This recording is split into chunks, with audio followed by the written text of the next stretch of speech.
গাজায় প্রায় 600 মানুষের মৃত্যু। সতর্কবার্তা না দিয়েই তাণ্ডব চালানোর অভিযোগ, পাল্টা জবাবে তেল আবিবে হামাস হুতির হামলা।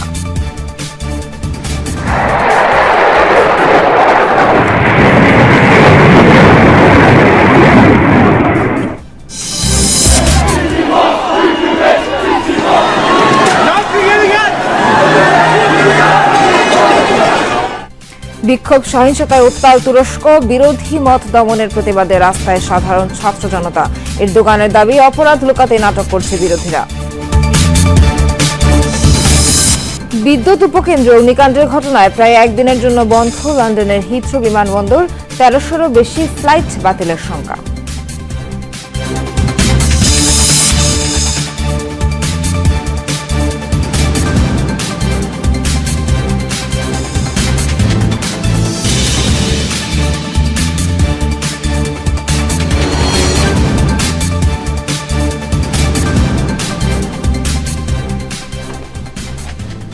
স্বাগত সবাইকে, আমন্ত্রণ যমুনা আইডেস্কে। এতক্ষণ শিরোনাম দেখছিলেন, পুরো খবর জানাতে সঙ্গে আছি নাবিলা সোহার। যুদ্ধবিরতি ভেঙে গাজায় ইসরায়েল 3 দিনের লাগাতার হামলায় প্রাণ হারিয়েছেন প্রায় 600 মানুষ, যাদের মধ্যে 200ই নিরীহ শিশু। আহতের সংখ্যা পৌঁছেছে 1000-এর কাছাকাছি। শুরু হয়েছে পুরো দস্তুর স্থল অভিযান। দক্ষিণাঞ্চলের রাফা সহ বেশ কয়েকটি স্থানে নতুন করে চলছে অভিযান। বাসিন্দাদের কোনো রকমের সতর্কবার্তা দেয়া ছাড়াই আরও উত্তরে বেত লাহিয়ার দিকে অগ্রসর হচ্ছে আইডিএফ সেনারা। অব্যাহত নির্বিচার তাণ্ডব। গাজার প্রায় সব হাসপাতালেই এখন শিশুদের আর্তনাদ, তীব্র যন্ত্রণা আর চিৎকারে ভারী পরিবেশ। লাগাতার হামলায় প্রাণ গেছে 2 শতাধিক শিশুর। ইসরায়েলি বর্বরতায় উপত্যকার বেশিরভাগ হাসপাতালই বন্ধ, বাকিগুলোই নেই পর্যাপ্ত রসদ। রোগীদের চাপে তিল ধারণের ঠাঁই মেলাও ভার। তারা কি এই ছবি চায়? এটা ফিলিস্তিনিদের রাষ্ট্র। হাসপাতালে চিকিৎসা নেই, ওষুধ নেই, কোনো পানি খাবার নেই। বিশ্ববাসী, আপনারা দেখুন।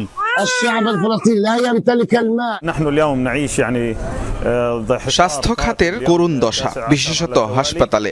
অনেক রোগী কিন্তু জায়গা দিতে পারছে না, তারা বিনা চিকিৎসায় মারা যাচ্ছে। পর্যাপ্ত জ্বালানি ও কর্মীও নেই। এরই মধ্যে উপত্যকার দক্ষিণে স্থল অভিযান শুরু করেছে আইডিএফ। একই সাথে উত্তরের বেইত লাহিয়ার দিকেও অগ্রসর হচ্ছে তারা। বাসিন্দাদের সরে যাওয়ার কোনো নির্দেশনা ছাড়াই নির্বিচারে চালানো হচ্ছে তাণ্ডব। বাস্তুচ্যুত হয়ে ঘুরছি। এতদিন তাঁবুতে থাকতাম, এখন আবারও আগের অবস্থায় ফেরত গেলাম। এখানে কোনো থাকার জায়গা পাচ্ছি না। এভাবে ঘুরতে ঘুরতে আমরা ক্লান্ত, আর সহ্য করা যাচ্ছে না। স্কুল ছেড়ে নতুন কোথাও যেতেও পারছি না। রাতভর বোমা বর্ষণ চলে খান ইউনিস, গাজা সিটি, দেইর আল বালার মতো গুরুত্বপূর্ণ এলাকাগুলোয়। এখনও উপত্যকার গুরুত্বপূর্ণ নেতজারিম করিডোরের নিয়ন্ত্রণ নেতানিয়াহুর হাতে, যার ফলে নিরাপদ আশ্রয়ে যেতে পারছেন না বাস্তুচ্যুত লাখো মানুষ। 19 জানুয়ারি যুদ্ধবিরতি কার্যকর হয় হামাস ইসরায়েলের মধ্যে, তবে তা ভেস্তে দিয়ে মঙ্গলবার পুনরায় গাজায় হামলা শুরু করে তেল আবিব। অনিক রহমান, যমুনা নিউজ। জিম্মি মুক্তি কিংবা যুদ্ধবিরতির মেয়াদ বৃদ্ধি নয় ইসরায়েলের একমাত্র গাজাকে পুরোপুরি ধ্বংস করা। তাই লক্ষ্য অর্জন না হওয়া পর্যন্ত অভিযান থামাবে না তেল আবিব। ইসরায়েলের চলমান অভিযান নিয়ে এমনই মত মধ্যপ্রাচ্য বিষয়ক বিশ্লেষকদের। এর পাশাপাশি ইসরায়েলের চলমান অভিযানে যুক্তরাষ্ট্রের সমর্থনকেও গাজা নিশ্চিহ্নের পরিকল্পনার অংশ বলে মনে করছেন তারা। গাজা ইসরায়েলের এমন অমানবিক বর্বর হামলার পর নিন্দার বিক্ষোভের ঝড় উঠেছে বিশ্বজুড়ে। যদিও প্রতিবাদ তোয়াক্কা না করে অভিযান অব্যাহত রেখেছে তেল আবিব। এরই মধ্যে স্পষ্ট, মার্কিন প্রেসিডেন্ট ট্রাম্পের গাজা পুনর্গঠন পরিকল্পনা ব্যর্থ হয়েই অভিযান শুরু করেছে ইসরায়েল। এবার বিশ্লেষকরা বলছেন, যুদ্ধবিরতির কোনো পরিকল্পনা ছিল না তেল আবিবের। গাজাকে পুরোপুরি নিশ্চিহ্ন করতেই চালানো হচ্ছে অভিযান। আজ যা হচ্ছে তার পরিকল্পনা ইসরায়েল অনেক আগেই নিয়েছে। ইসরায়েলের লক্ষ্য হলো হামাস পুরোপুরি নির্মূল করা, এর সাথে যত বেশি সংখ্যক গাজাবাসীকে হত্যা করা। কারণ তেল আবিবের পরিকল্পনা হলো পুরো গাজাকে মাটির সাথে মিশিয়ে দেয়া। এমন তাণ্ডব আর ধ্বংসযজ্ঞের মধ্যেই যুক্তরাষ্ট্র যুক্তরাষ্ট্র আবারও সমর্থনের কথা জানালো ইসরায়েলকে। ওয়াশিংটনের স্পষ্ট ঘোষণা, চলমান অভিযানের প্রতি পূর্ণ সমর্থন রয়েছে মার্কিন প্রেসিডেন্ট ট্রাম্পের, যা ইসরায়েলের গাজা নিশ্চিহ্ন পরিকল্পনারই অংশ। প্রেসিডেন্ট ট্রাম্প নিজের অবস্থান স্পষ্ট করেছেন, আর তা হলো হামাসকে নিশ্চিহ্ন করা। যতক্ষণ না জিম্মিদেরকে হামাস মুক্তি দিচ্ছে ততক্ষণ পর্যন্ত অভিযান অব্যাহত রাখবে ইসরায়েলি বাহিনী। তেল আবিব যেসব পদক্ষেপ নিয়েছে তাতে পুরোপুরি সমর্থন রয়েছে মার্কিন প্রেসিডেন্টের। প্রথম দফায় বন্দি মুক্তির পর শর্ত অনুযায়ী দ্রুত দ্বিতীয় দফায় যুদ্ধবিরতি এবং সমঝোতা দাবি করে হামাস, তবে তা প্রত্যাখ্যান করে ইসরায়েল। মীর মুশফিকা হাসান, যমুনা নিউজ। ইসরায়েলের রাজধানী তেল আবিব লক্ষ্য করে এক নাগারে রকেট ছুড়ল ফিলিস্তিনি স্বাধীনতাকামী গোষ্ঠী হামাস। বৃহস্পতিবার এই হামলার একটি ভিডিও প্রকাশ করে মুক্তিকামী গোষ্ঠীটি। গাজার গোপন এক স্থান থেকে ছোড়া হয় রকেটগুলো, যা আঘাত হানে ইহুদি ভূখণ্ডে। তবে রকেটগুলো সফলভাবে প্রতিহতে দাবি করেছে ইসরায়েল। প্রকাশ করা হয়নি কোনো ক্ষয়ক্ষতির তথ্য। গাজায় চলমান আগ্রাসনের জবাবে সময়ে সময়ে ইসরায়েলের বিভিন্ন স্থান লক্ষ্য করে হামলা চালিয়েছে সশস্ত্র গোষ্ঠী হামাস। আবারও ইসরায়েলি ভূখণ্ড লক্ষ্য করে মিসাইল ছুড়েছে ইয়েমেনের সশস্ত্র সংগঠন হুথি। বৃহস্পতিবার টানা দ্বিতীয় দিনের মতো হামলা চালালো গোষ্ঠীটি। হুথি সামরিক মুখপাত্র ইয়াহিয়া সারে জানান, ছোড়া হয়েছে একটি হাইপারসনিক ব্যালিস্টিক মিসাইল। প্যালেস্টাইন 2 নামের এই ক্ষেপণাস্ত্র তেল আবিবে অবস্থিত সামরিক স্থাপনায় আঘাত এনেছে বলেও দাবি ইয়াহিয়ার। এদিকে মিসাইল হামলার জেরে ইসরায়েলের জেরুজালেম ও দখলকৃত পশ্চিম তীরে শোনা যায় সতর্কতা সাইরেনের শব্দ। অবশ্য ইসরায়েলের সামরিক বাহিনীর দাবি, দেশটির সীমানায় প্রবেশের আগে প্রতিহত করা হয়েছে মিসাইলটি।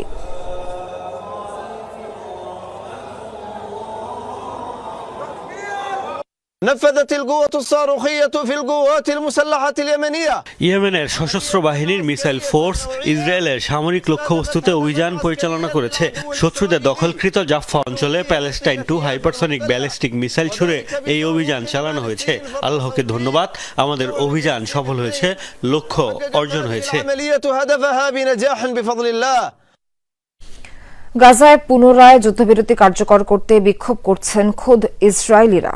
বৃহস্পতিবার জেরুজালেমের রাস্তায় নামেন শখানেক ইহুদি। যুদ্ধবিরতি কার্যকরের পাশাপাশি হামাসের কাছে জিম্মিদের ঘরে ফিরিয়ে আনার দাবি তাদের। অংশ নেন জিম্মিদের পরিবারের সদস্য সহ বহু মানুষ।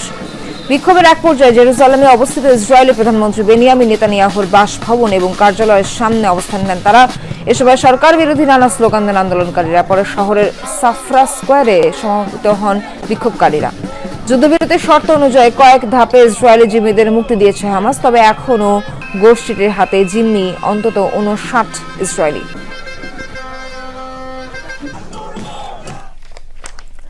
এবার নিরাপত্তা প্রধানকে বরখাস্ত করেছে ইসরায়েল। শুক্রবার ভোরে অভ্যন্তরীণ গোয়েন্দা সংস্থা শিন বেতের প্রধান রোনেন বারকে বরখাস্তের প্রস্তাব বেনিয়ামিন নেতানিয়াহুর মন্ত্রিসভায় সর্বসম্মতিক্রমে গৃহীত হয়েছে।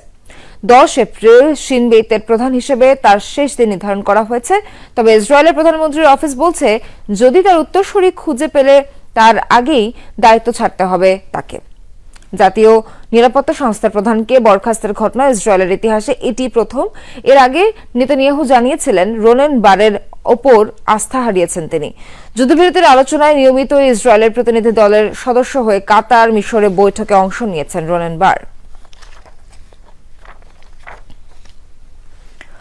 বিক্ষোভ সহিংসতায় উত্তাল তুরস্ক। ইস্তাম্বুলের মেয়র এক্রেম ইমামোগলুকে গ্রেফতারের প্রতিবাদে দলীয় নেতাকর্মীদের পাশাপাশি আন্দোলনে নেমেছে সাধারণ ছাত্র জনতা। বিক্ষোভ ছড়িয়েছে রাজধানী সহ বিভিন্ন শহরে, পুলিশের সাথে বেঁধেছে সংঘাত। এরদোগানের অভিযোগ, নিজেদের অপরাধ লুকাতে রাজনৈতিক মঞ্চকে ব্যবহার করছে বিরোধীরা। শিক্ষার্থী ও দাঙ্গা পুলিশের সংঘর্ষে উত্তাল তুরস্কের রাজধানী আঙ্কারা। মূলত ইস্তাম্বুলের মেয়র এবং বিরোধী দলীয় নেতা এক্রেম ইমামোগলুকে গ্রেফতারের প্রতিবাদে এ আন্দোলন। 3 দিন ধরে রাজধানী সহ গুরুত্বপূর্ণ শহরগুলো উত্তপ্ত। মেয়রের রাজনৈতিক দল সিএসপির নেতাকর্মী ছাড়াও আন্দোলনে নেমেছে সাধারণ ছাত্র জনতা। তাদের সাথে যুক্ত হয়েছেন মেয়রের স্ত্রী দিলেক। শিক্ষা প্রতিষ্ঠানগুলোতেও ছড়িয়ে পড়ছে আন্দোলন। পরিস্থিতি নিয়ন্ত্রণে আনতে সড়কে সড়কে দেওয়া হচ্ছে ব্যারিকেড, ব্যবহার করা হচ্ছে জল কামান, টিয়ার গ্যাস। সর্বশক্তি ব্যবহার করেও বিক্ষোভ দমাতে ব্যর্থ পুলিশ, বরং বেড়েই চলেছে সহিংসতা। জনরোষের মুখে ইমামোগলুর গ্রেফতার ইস্যুতে কথা বলেছেন তুর্কি প্রেসিডেন্ট এরদোগান। তার দাবি, অপরাধ দুর্নীতি লুকাতেই নাটক সাজাচ্ছে বিরোধীরা। জনগণকে বিভ্রান্ত করার অভিযোগও তুলেছেন তিনি। বিরোধীরা এতটাই ভারসাম্য হারিয়েছে যে নিরাপত্তা বাহিনীর উপর হামলা করছে, হুমকি দিচ্ছে বিচারক প্রসিকিউটরদের। লক্ষ্য করুন, দুর্নীতি চুরি নিয়ে কোনো আওয়াজ তুলছে না সিএইচপি, বরং রাজনৈতিক স্লোগান দিয়ে তারা জনগণকে বিভ্রান্ত করছে। দলটির অভ্যন্তরীণ সমস্যা নিয়ে দেশ ও জনগণের মাথা ব্যথা নেই। মোদ্দা কথা, বিরোধী দলের নাটকের পেছনে নষ্ট করার মতো সময় নেই আমাদের। দুর্নীতি ও সন্ত্রাসী কর্মকাণ্ডে সংশ্লিষ্টতার অভিযোগে তদন্তের অংশ হিসেবে মেয়র এক্রেমকে তার বাসভবনে অভিযান চালিয়ে গ্রেফতার করা হয়। 54 বছর বয়সী এই নেতাকেই এরদোগানের সবচেয়ে শক্তিশালী প্রতিপক্ষ ভাবা হয়। মোস্তফা মাহমুদ, যমুনা নিউজ। শুক্রবার সারাদিনের জন্য বন্ধ ঘোষণা করা হয়েছে ইউরোপের ব্যস্ততম বিমানবন্দর হিথ্রো এয়ারপোর্ট।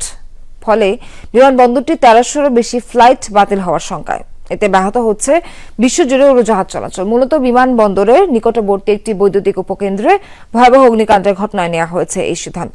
এই উপকেন্দ্র থেকেই হিথ্রো বিমানবন্দর বিদ্যুৎ সরবরাহ করা হতো। শুক্রবার ভোরে লন্ডনের হিথ্রো বিমানবন্দরের পাশে বৈদ্যুতিক উপকেন্দ্রে ভয়াবহ অগ্নিকাণ্ড হয়। সময়ের সাথে সাথেই বাড়তে থাকে আগুন। এর জেরে আতঙ্ক ছড়ায় পুরো এলাকায়। হিথ্রোর মতো গুরুত্বপূর্ণ বিমানবন্দরের পাশের বিদ্যুৎ কেন্দ্রে আগুনের ঘটনায় নড়েচড়ে বসে প্রশাসন। বিদ্যুৎ সরবরাহ বন্ধ এবং নিরাপত্তার জেরে শুক্রবার সারা দিনের জন্য বন্ধ ঘোষণা করা হয় বিমানবন্দরটি।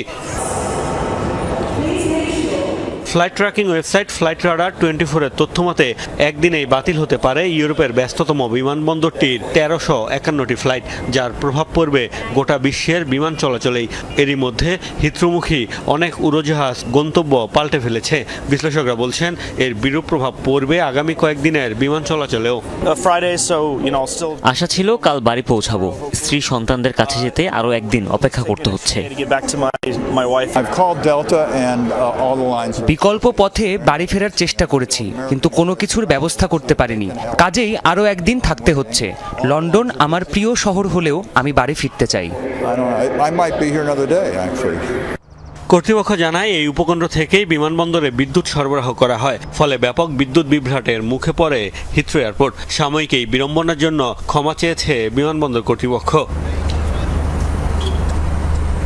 বিমানবন্দরের আশপাশে প্রায় 5000 ঘরবাড়ি বর্তমানে বিদ্যুৎ বিচ্ছিন্ন। 150 মানুষকে নিরাপদে সরিয়ে নেওয়া হয়েছে, যদিও এখনো আগুন লাগার কারণ জানা যায়নি। মোস্তফা মাহমুদ, যমুনা নিউজ। যুদ্ধবিরতি ইস্যুতে সৌদি আরবে আগামী সপ্তাহে আলোচনায় বসবে রাশিয়া, ইউক্রেন ও যুক্তরাষ্ট্রের প্রতিনিধিরা। সোমবার একই দিনে দুই দেশের কর্মকর্তাদের সাথে বৈঠকে বসবে মার্কিন মধ্যস্থতাকারীরা, নিশ্চিত করেছে মস্কো কিয়েভ দুই সূত্রই। কৃষ্ণসাগরে নৌ যুদ্ধবিরতি কার্যকর আলোচনা হবে এই পৃথক পৃথক বৈঠকে। এছাড়া দ্বিপাক্ষিক ইস্যুতে চলবে কথাবার্তা। চলতি মাসে সৌদি আরবের জেদ্দায় মার্কিন প্রতিনিধিদের সঙ্গে বৈঠকে বসে ইউক্রেনের প্রতিনিধিরা। সেখানে 30 দিনের যুদ্ধবিরতিতে রাজি হয় কিয়েভ। পরবর্তীতে সম্মতি জানায় মস্কো। এর আগে মার্কিন প্রেসিডেন্ট ডোনাল্ড ট্রাম্পের সঙ্গে ফোন আলাপে পরস্পরের জ্বালানি অবকাঠামো লক্ষ্য করে হামলা থামাতে রাজি হন রাশিয়া ও ইউক্রেনের প্রেসিডেন্ট।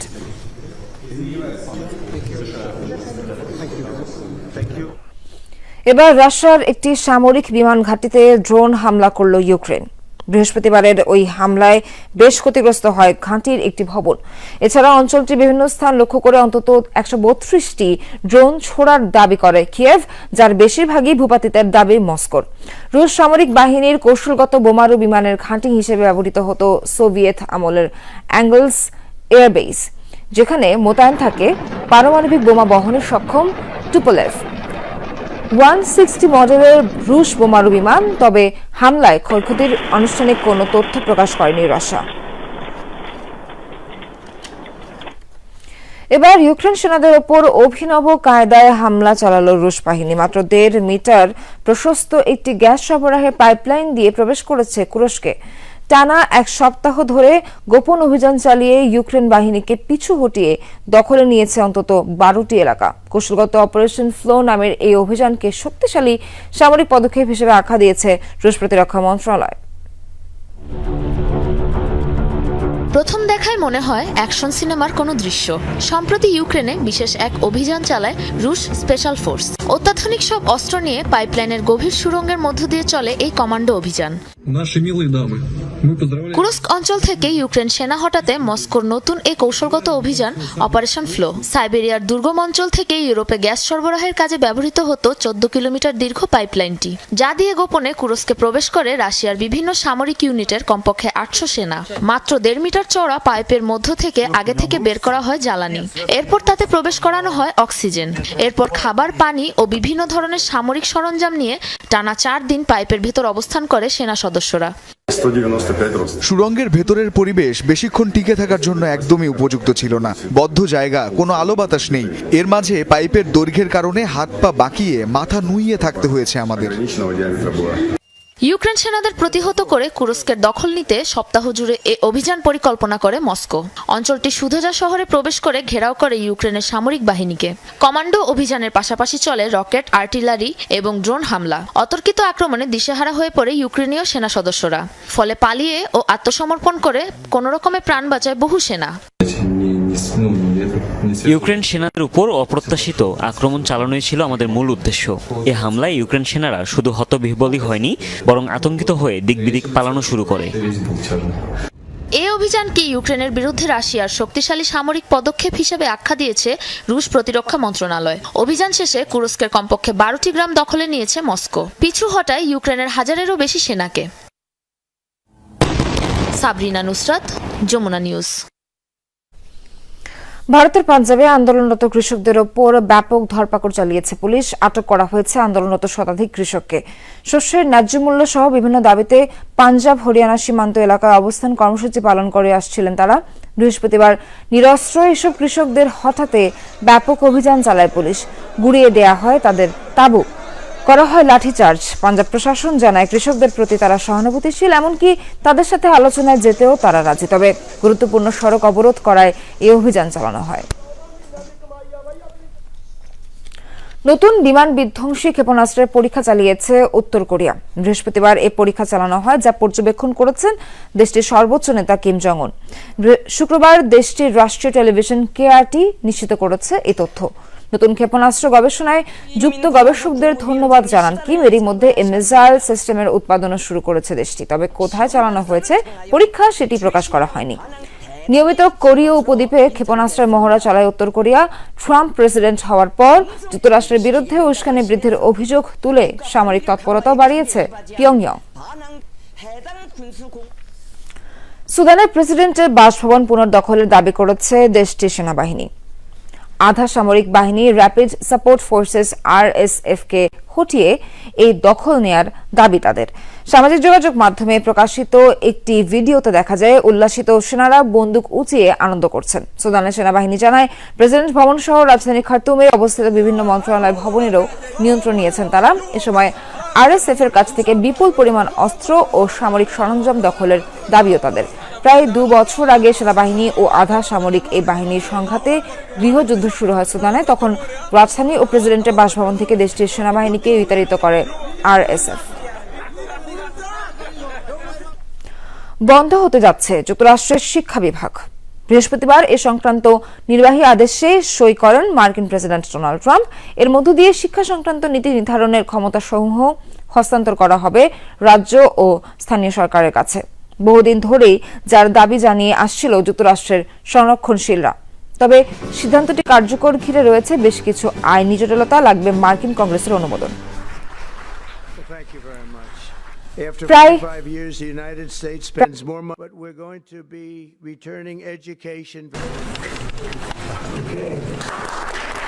প্রায় 4,500 কর্মী নিয়ে গঠিত যুক্তরাষ্ট্রের শিক্ষা বিভাগ, যার বাৎসরিক বাজেট আনুমানিক $79 billion.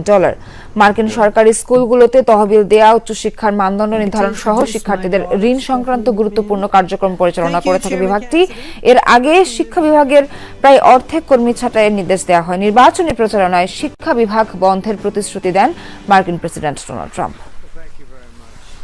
After 45 years, the United States spends more money, but we're going to be returning education. দাবানলে পড়ছে যুক্তরাষ্ট্রের টেক্সাস, ফ্লোরিডা ও আরকানসাসের বিস্তীর্ণ এলাকা। শুকনো আবহাওয়া ও প্রবল বাতাসের কারণে বৃহস্পতিবার দক্ষিণের এই অঙ্গরাজ্যগুলোতে ছড়িয়ে পড়ে দাবানল। রাজ্যগুলোর বাসিন্দাদের বাড়িঘর ছেড়ে নিরাপদ স্থানে আশ্রয় নেওয়ার নির্দেশ দিয়েছে কর্তৃপক্ষ। বন্ধ করে দেওয়া হয়েছে গুরুত্বপূর্ণ বেশ কয়েকটি মহাসড়ক। হেলিকপ্টারের মাধ্যমে পানি ছিটিয়ে আগুন নেভানোর চেষ্টা করছে দমকল বাহিনী। বুলডোজারের সাহায্যে তৈরি করা হয়েছে প্রতিরোধ লাইন। টেক্সাসের কর্তৃপক্ষ জানায় বুধবার একটি ব্যক্তিগত সম্পত্তিতে পরিকল্পিতভাবে জ্বালানো নিয়ন্ত্রিত আগুন নিয়ন্ত্রণের বাইরে চলে যায়। এতেই দাবানলের সূত্রপাত ঘটে বলে ধারণা করছে তারা। এর আগে ওকলাহোমা রাজ্যে ভয়াবহ দাবানলে পড়েছে বিশাল এলাকা। সেখানে আগুন মোটামুটি নিয়ন্ত্রণে এলেও এখনও পুরোপুরি ঝুঁকিমুক্ত নয় বলে জানিয়েছে প্রশাসন।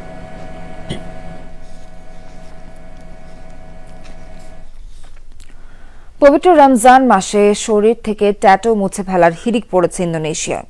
রাজধানী জাকার্তা সহ দেশটির বিভিন্ন স্থানে চলছে ফ্রিতে উল্কি অপসারণ কর্মসূচি। ট্যাটু মুছে ফেলতে এসব কেন্দ্রে প্রতিদিনই ভিড় জমাচ্ছেন শত শত মুসলমান। শরীরে এই আঁকি ঝুঁকি মুছতে ব্যবহার করা হয় লেজার এবং বিভিন্ন রাসায়নিক। ব্যথায় বারবার কুঁকড়ে যাচ্ছেন তেগু ইসলিয়ান সেপচুরা। পবিত্র রমজান মাস উপলক্ষে এক সময়ের এই সঙ্গীত শিল্পী এসেছেন নিজের শরীর থেকে ট্যাটু মুছে ফেলতে। দাবি, নিজের ভুল শোধরাতেই তার এই পদক্ষেপ। মানুষ হিসেবে আমরা মাঝে মধ্যে ভুল করে ফেলি, আমিও করেছি। তাই সৃষ্টিকর্তার আরো নিকটে যেতে নিজের ভুল শোধরাতে চাই। শুধু সেপচুরায় নয়, ইন্দোনেশিয়ার রাজধানী জাকার্তায় ইসলাম ধর্মভিত্তিক একটি স্বেচ্ছাসেবী সংগঠনের উদ্যোগে আয়োজিত কর্মসূচিতে ট্যাটু অপসারণ করতে ভিড় জমাচ্ছেন হাজারো মানুষ। লেজার আর বিভিন্ন ধরনের রাসায়নিক ব্যবহার করে উল্কি মুছে ফেলতে ব্যস্ত সময় পার করছেন কর্মীরা। যারা আল্লাহর নৈকট্য লাভ করতে চান তাদের সহায়তা করতেই আমার এই প্রচেষ্টা। ট্যাটু মুছে ফেলতে যে খরচ হয় তা অনেকের পক্ষেই বহন করা সম্ভব না। আমরা তাদের ফ্রিতে ট্যাটু মুছে দেওয়ার কাজ করছি। জীবনের ভুল ত্রুটি মুছে আল্লাহর কাছে ক্ষমা প্রার্থনার জন্য আসে রমজান মাস।